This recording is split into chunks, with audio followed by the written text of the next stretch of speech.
Assalamualaikum para mahasiswa. Jumpa lagi dengan saya pada mata kuliah Kebijakan Pendidikan Nasional. Kali ini kita akan membahas tentang efektivitas kebijakan pendidikan. Sekarang kita ini sudah berada di tahun 2020, artinya bahwa kini lebih dari 70 tahun Indonesia merdeka, namun belum juga bangsa kita ini mampu memenuhi tantangan lingkungan, sehingga kita tahu terjadi transisi peradaban yang disertai dengan kebijakan pendidikan. Nah, persoalannya kemudian yang harus kita cermati, sedemikian banyak kebijakan pendidikan yang sudah disampaikan atau diterbitkan oleh pemerintah, efektifkah kebijakan pendidikan tersebut?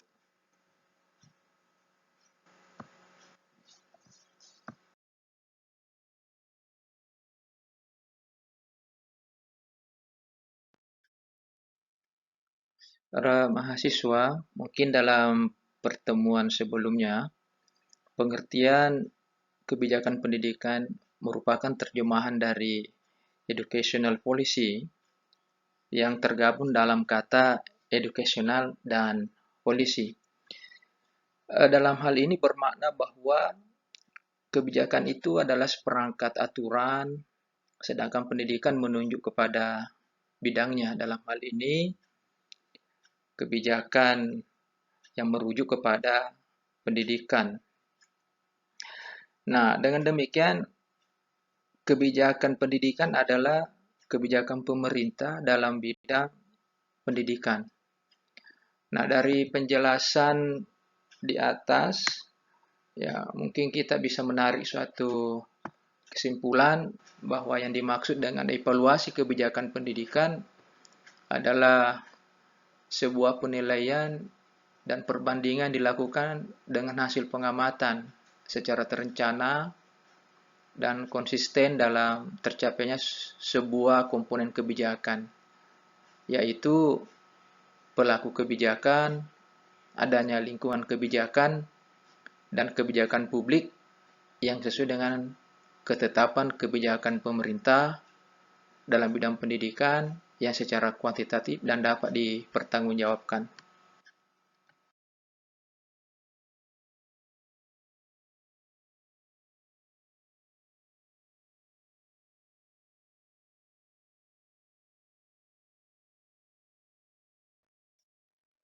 Dalam pelaksanaan evaluasi kebijakan, tidak terlepas dari masalah-masalah yang sering terjadi pada saat pelaksanaan evaluasi itu.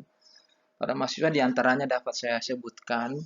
Yang pertama adalah terkaitnya antara masalah satu dengan masalah yang lain. Ya, sebagai contoh adalah kita sukar memisahkan antara masalah kebodohan, keterbelakangan, dan kemiskinan. Sebab pada masyarakat yang bodoh dan keterbelakangan cenderung miskin. Sebaliknya juga begitu, bahwa pada masyarakat yang miskin juga cenderung bodoh dan keterbelakangan. Yang kedua, apabila tujuan kebijakan tidak jelas. Nah, ketidakjelasan itu dapat disebabkan oleh adanya kompromi yang dipaksakan yang terjadi pada langkah pertama pada saat pembuatan kebijakan itu. Dan yang ketiga adalah masalahnya terdapat pada cepatnya perkembangan masyarakat. Nah, dalam hal ini, perkembangan masyarakat itu dianggap masalah karena dapat menyulitkan evaluasi kebijakan. Karena jika masalah pada masa ini diselesaikan, maka sudah tidak relevan dengan masa yang akan datang yang pasti diikuti dengan masalah yang baru. Kemudian yang keempat, ketidakjelasan masalah. Hal ini berkaitan dengan sumber dan gejala masalah, di mana beberapa pihak mengasumsikan sumber dan gejala masalah sesuai dengan pandangannya. Jadi sumber A pandangannya sumber masalahnya di ini. Begitu dengan pihak B misalnya. Sehingga sumber dan gejala masalah dianggap tidak jelas. Yang kelima adalah masalahnya terdapat pada subjektifnya masalah kebijaksanaan. Para mahasiswa, hal ini dapat diketahui dari berbedanya masalah menurut persepsi orang. Ya. Jadi satu persepsi orang yang pertama berbeda persepsinya dengan orang kedua. Bahkan sesuatu yang oleh seseorang dianggap sebagai suatu masalah yang harus dipecahkan, justru dianggap sebagai sesuatu yang menguntungkan dan oleh karena itu harus dipertahankan. Yang terakhir, yang keenam, adalah adanya kepentingan tertentu. Nah, biasanya suatu kebijakan itu dibuat ya karena ada kepentingan tertentu, entah itu kepentingan orang per orang atau kelompok tertentu, sehingga evaluasi sulit dilakukan.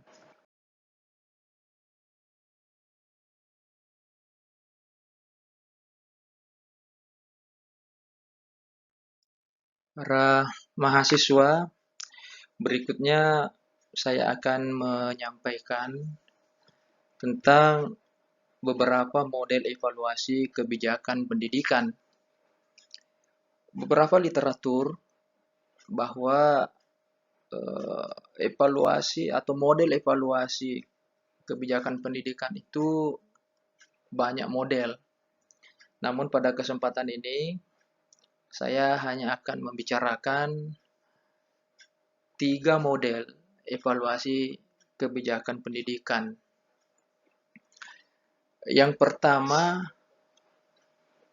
adalah model evaluasi berbasis tujuan, yang juga biasa disebut dengan goal-based evaluation model. Nah, model ini dikembangkan oleh Ralph W. Taylor.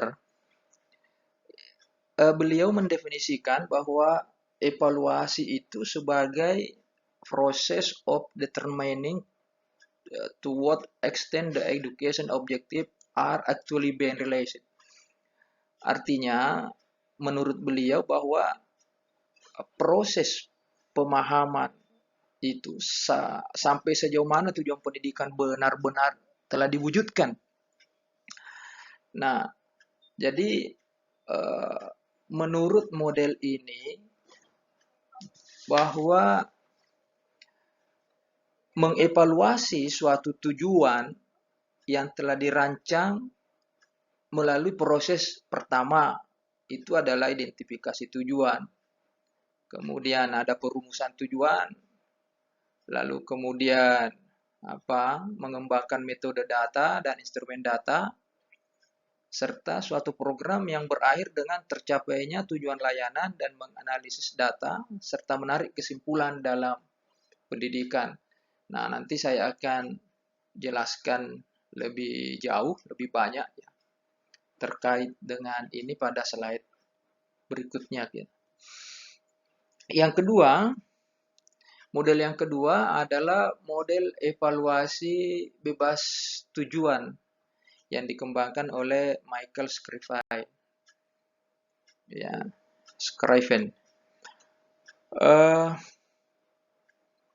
Scriven mengemukakan bahwa dalam melaksanakan evaluasi program, evaluator tidak perlu memperhatikan apa yang menjadi tujuan program. Jadi, seorang evaluator tidak memperhatikan dulu apa tujuan dari program itu.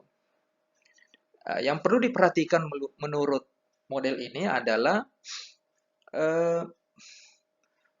bagaimana program tersebut, ya, bagaimana kinerjanya program tersebut dengan jalan ya mengidentifikasi penampilan-penampilan yang terjadi atau pengaruh-pengaruh yang terjadi. Baik hal-hal yang positifnya atau yang diharapkan maupun hal-hal yang tidak diharapkan atau hal-hal yang negatif. Nah, itu. Jadi ini mengesampingkan tujuan, ya, bebas tujuan. Yang dipentingkan adalah kinerja, ya, kinerja dan performanya, tampilannya, pengaruhnya. Kemudian model yang ketiga adalah model evaluasi konteks, ya, input, proses dan produk. Nah, ini dikemukakan oleh siapa ya, Stab Lebeam. Ini yang terbaru ini, model ini yang memang saat ini banyak digunakan, model CIPP ini, ya. Jadi model CIPP ini merupakan sasaran evaluasi. Jadi sasarannya itu 4 itu, yaitu konteksnya, inputnya, prosesnya, dan produknya. Itulah yang dievaluasi. Nah, jadi CIPP adalah model evaluasi yang memandang bahwa program yang dievaluasi sebagai sebuah sistem. Ya, jadi sebuah sistemnya itu tadi, ya, konteks, input, proses, dan produk. Ya. Nah, lebih jauh menurut Stab Lebeam ini, evaluasi model ini sebagai proses melukiskan, ya, memperoleh dan menyediakan informasi yang berguna untuk apa? Untuk menilai alternatif pengambilan keputusan. Jadi CIPP ini ingin menggambarkan, ingin melukiskan, ingin memperoleh, ingin menyediakan informasi. Untuk apa? Untuk menyiapkan alternatif pengambilan keputusan. Nah, itu 3 model yang akan kita bicarakan pada slide berikutnya, ya. Sekali lagi saya ingin katakan bahwa model ini model evaluasi kebijakan pendidikan beberapa, namun pada kesempatan ini saya hanya memberikan 3 model, ya. Untuk selanjutnya pada slide berikutnya ini kita akan membicarakan lebih banyak, lebih jauh, detail daripada model ini.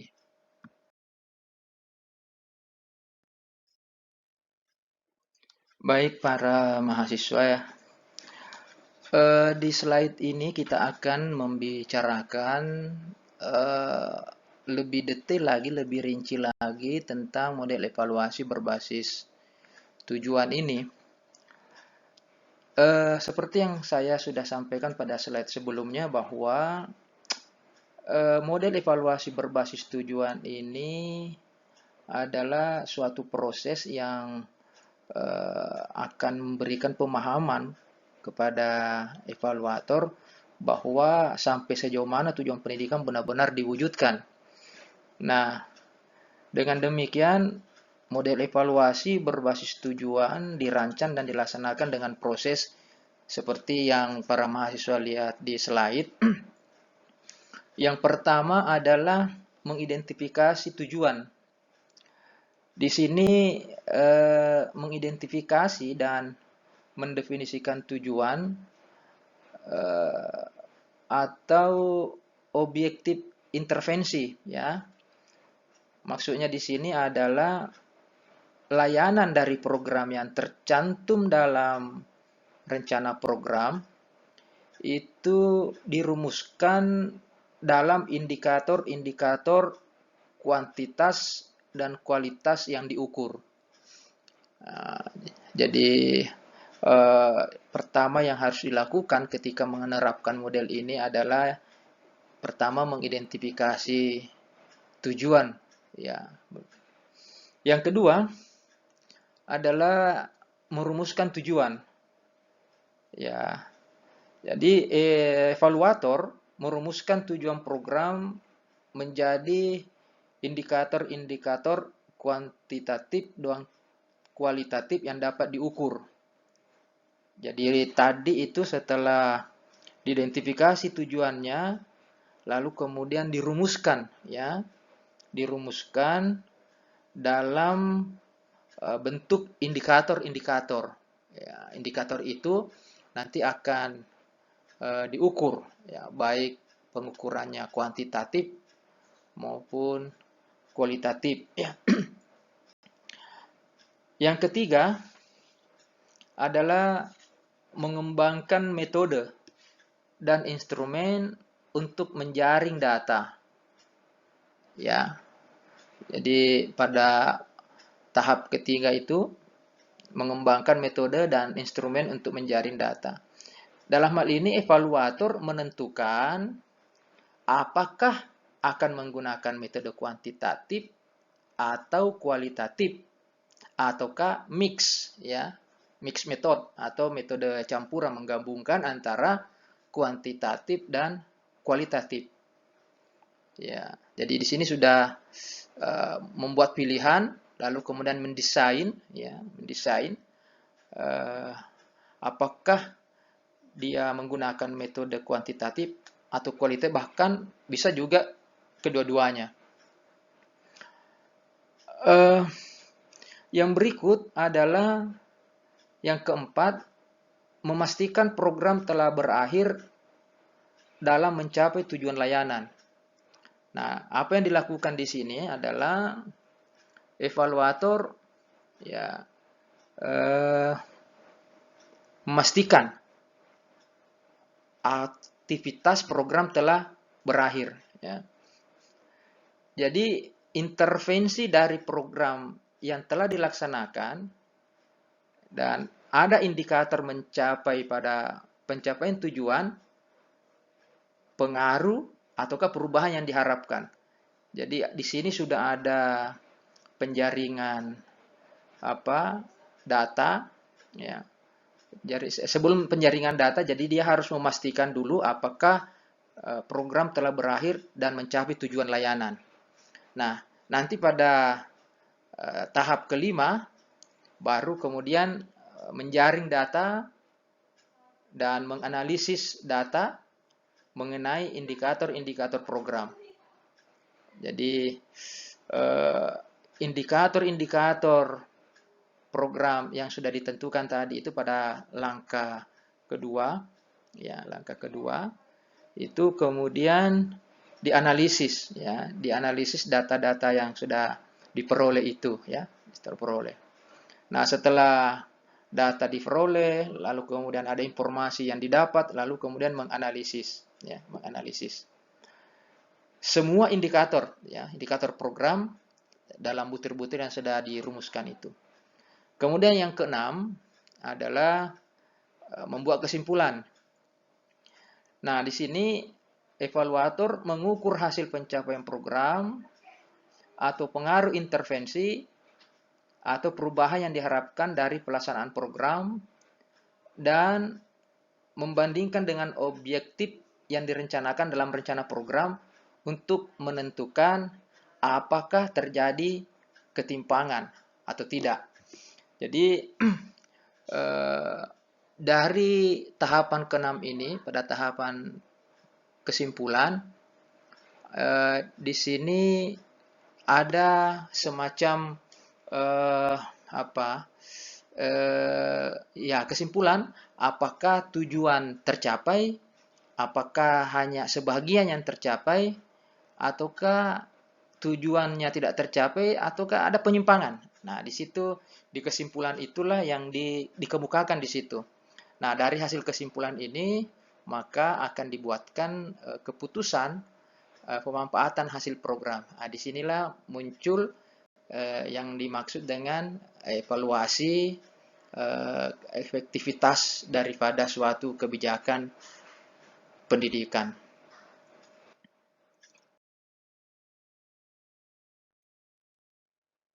Para mahasiswa, berikutnya kita lanjutkan ke model yang kedua, yaitu model evaluasi bebas tujuan. Seperti yang saya sudah sampaikan di slide yang sebelumnya, bahwa Dalam model evaluasi bebas tujuan ini, tujuan program itu tidak perlu diperhatikan karena kemungkinan evaluator terlalu rinci mengamati tiap-tiap tujuan khusus. Jadi, jika masing-masing tujuan khusus tercapai, artinya terpenuhi dalam penampilan, tetapi evaluator lupa memperhatikan sejauh mana masing-masing penampilan tersebut mendukung penampilan terakhir yang diharapkan oleh tujuan umum, maka apa akibatnya jumlah penampilan khusus ini tidak banyak bermanfaat. Nah, oleh karena itu dalam pengimplementasian model evaluasi bebas tujuan ini eh, perlu saya sampaikan di sini beberapa ciri-ciri ya evaluasi bebas tujuan. Yang pertama itu memang evaluator sengaja menghindari untuk mengetahui tujuan program. Nah, yang kedua, tujuan yang telah dirumuskan terlebih dahulu tidak dibenarkan ya menyempitkan fokus evaluasi. Dan yang ketiga, evaluasi bebas tujuan itu berfokus pada hasil yang sebenarnya, bukan pada hasil yang direncanakan. Nah, kemudian yang keempat, hubungan evaluator dan manajer atau dengan karyawan proyeknya itu dibuat seminimal mungkin. Kemudian yang berikut, yang kelima, evaluasi menambah kemungkinan ditemukannya dampak yang tidak diramalkan. Nah, poin pentingnya begini, mahasiswa, bahwa model evaluasi bebas tujuan ini memang tidak mementingkan tujuan. Kenapa? Ya untuk menghindari adanya apa namanya eh, ya adanya eh, kemungkinan evaluator itu untuk mengarahkan hasil temuannya ke tujuan program. Jadi evaluator itu tidak mau mengetahui apa tujuan program ini terlebih dahulu, tetapi dia langsung melakukan evaluasi, ya evaluasi uh, tanpa harus mengetahui apa tujuan dari program itu. Itu untuk menghindari, ya menghindari. Berikutnya para mahasiswa, nah dalam kaitannya itu dalam program atau dari model evaluasi bebas tujuan mempunyai 3 jenis pengaruh seperti yang mahasiswa lihat di slide. Ya, pengaruh dari apa namanya model evaluasi bebas tujuan ini punya 3 jenis pengaruh. Skema yang mahasiswa lihat di slide itu dapat saya jelaskan bahwa yang pertama pengaruh sampingan yang negatif. Ya, seperti apa itu? Yaitu pengaruh sampingan yang tidak dikehendaki oleh program. Ini kalau saya memisalkan ya, ini seperti jika orang meminum obat atau pengobatan yang sering mempunyai efek sampingan yang tidak dikehendaki. Jadi kadang-kala kita minum buat sakit perut, loh kenapa sampai kepala yang pusing gitu. Nah, jadi pengaruh pertama itu dari program ini adalah pengaruh sampingan yang negatif. Yang kedua, pengaruh positif yang ditetapkan oleh tujuan program. Nah, suatu program mempunyai tujuan yang ditetapkan oleh rencana program. Tujuan program merupakan apa yang akan dicapai atau perubahan ataukah pengaruh apa yang diharapkan dengan layanan atau perlakuan program. Jadi, suatu program tentu memiliki tujuan yang positif, yang semuanya memang diarahkan untuk ke sana. Nah, di situ akan kelihatan adakah perubahannya, apakah ada pengaruhnya terhadap layanan atau perlakuan dari program itu. Kemudian berikutnya adalah pengaruh sampingan positif. Nah, ini kebalikannya dengan yang awal tadi, pengaruh sampingan yang negatif ini justru pengaruh sampingannya positif, yaitu pengaruh positif program di luar pengaruh positif yang ditentukan oleh tujuan program. Jadi mengibaratkan itu kita misalnya tadi yang saya sebutkan meminum obat sakit perut, tetapi obat sakit perut itu juga bisa menambah nafsu makan gitu, ya. Jadi ada pengaruh sampingan positifnya. Beda dengan tadi yang pertama pengaruh sampingan negatif, obat sakit perut, tapi membuat kepala juga sakit gitu. Nah, jadi itu yang terjadi di model evaluasi bebas tujuan. Para mahasiswa, model ini berfokus pada hasil tanpa tujuan, ya. Jadi sekali lagi saya ulangi, jadi model goal free evaluation ini berfokus pada hasil tanpa tujuan, tanpa goal. Ya, sementara model lain itu berfokus pada proses pengambilan keputusan dan menyediakan administrasi kunci dengan analisis mendalam untuk membuat keputusan yang adil dan tidak bias. Jadi kelebihannya dari evaluasi bebas tujuan ini adalah mengurangi bias dan menambah objektivitas. Kenapa? Ya, karena dia tidak berfokus pada tujuan program. Jadi dia menambah objektivitas, betul-betul objektivitas, ya. Tidak, hak evaluator itu tidak diarahkan untuk mengarah ke tujuan yang telah ditetapkan. Jadi para mahasiswa dapat disimpulkan bahwa model ini ya adalah berfokus pada hasil tanpa tujuan. Objek yang dievaluasi tidak perlu terkait dengan tujuan dari objek atau subjek tersebut. Nah, itu bebas ya, bebas tujuan. Dari namanya evaluasi bebas tujuan.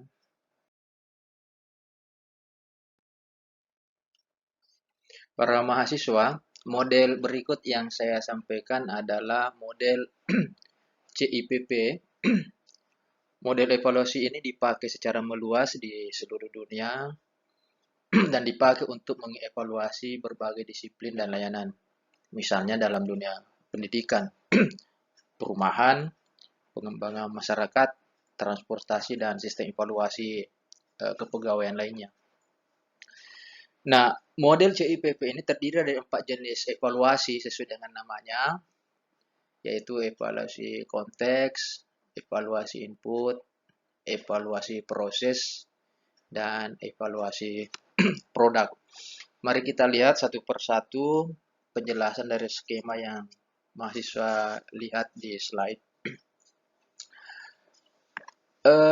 Menurut pengembangnya, bahwa evaluasi konteks adalah untuk menjawab pertanyaan apa yang perlu dilakukan, what needs to be done.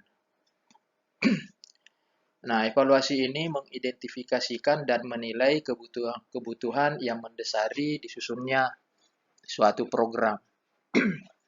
Itu yang dilakukan pada tahapan pertama, yaitu evaluasi konteks. Yang kedua adalah evaluasi masukan. Nah, di sini digunakan untuk mencari jawaban atas pertanyaan apa yang harus dilakukan, what should be done. Ya. Nah, evaluasi masukan ini atau input mengidentifikasi ya tentang problem, aset, dan peluang untuk membantu para pengambil kebijakan untuk mendefinisikan tujuan,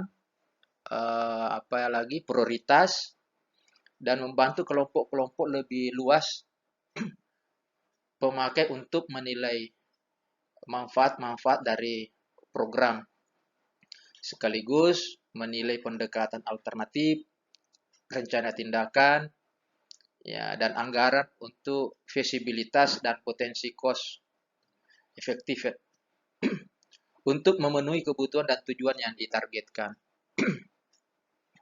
Nah, itu yang dilakukan pada evaluasi input atau masukan. Berikutnya di evaluasi proses.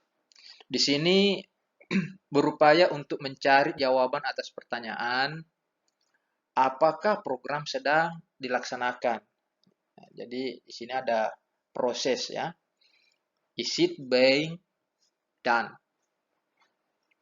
Evaluasi ini berupaya mengakses pelaksanaan dari rencana untuk membantu staf program melaksanakan apa? Ya, tentu yang melaksanakan aktivitas, ya, kemudian membantu kelompok pemakai yang lebih luas menilai program dan menginterpretasikan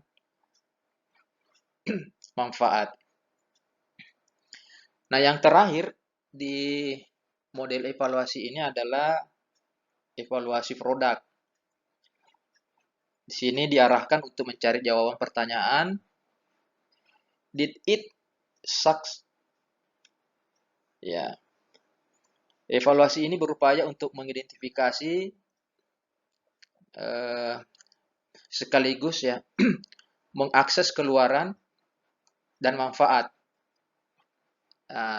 baik yang direncanakan ataupun yang tidak direncanakan, baik yang jangka pendek maupun jangka panjang.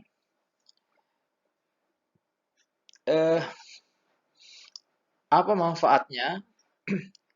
Manfaatnya adalah untuk membantu staf menjaga upaya memfokuskan pada pencapaian manfaat, ya, yang pada akhirnya juga akan membantu kelompok-kelompok pemakai lebih luas untuk mengukur kesuksesan upaya dalam mencapai kebutuhan yang ditargetkan. Para mahasiswa, model CIPP ini bersifat linier, ya. Artinya, evaluasi input harus didahului evaluasi konteks. Ya, evaluasi proses harus didahului oleh evaluasi input. Sungguh pun demikian, bisa juga ya dalam model evaluasi CIPP ini dikenal evaluasi formatif dan evaluasi sumatif. Nah, para mahasiswa akhirnya dapat disimpulkan bahwa model ini adalah model untuk memfokuskan informasi yang diperlukan oleh para pengambil keputusan dengan memakai pengukuran dan statistik untuk mengumpulkan dan menganalisis informasi berbagai disiplin dan layanan. Ya, layanan itu seperti yang saya sampaikan di slide ini yang di awal, bisa layanan pendidikan, pengembangan masyarakat, transportasi, ya maupun militer. Dan model evaluasi ini banyak digunakan di dunia sekarang ya. Ini model ini dikembangkan pada tahun 1996. Para mahasiswa, sekira itulah yang saya sampaikan pada pertemuan kita kali ini. Dalam kaitannya bahasan kita tentang evaluasi efektivitas kebijakan pendidikan.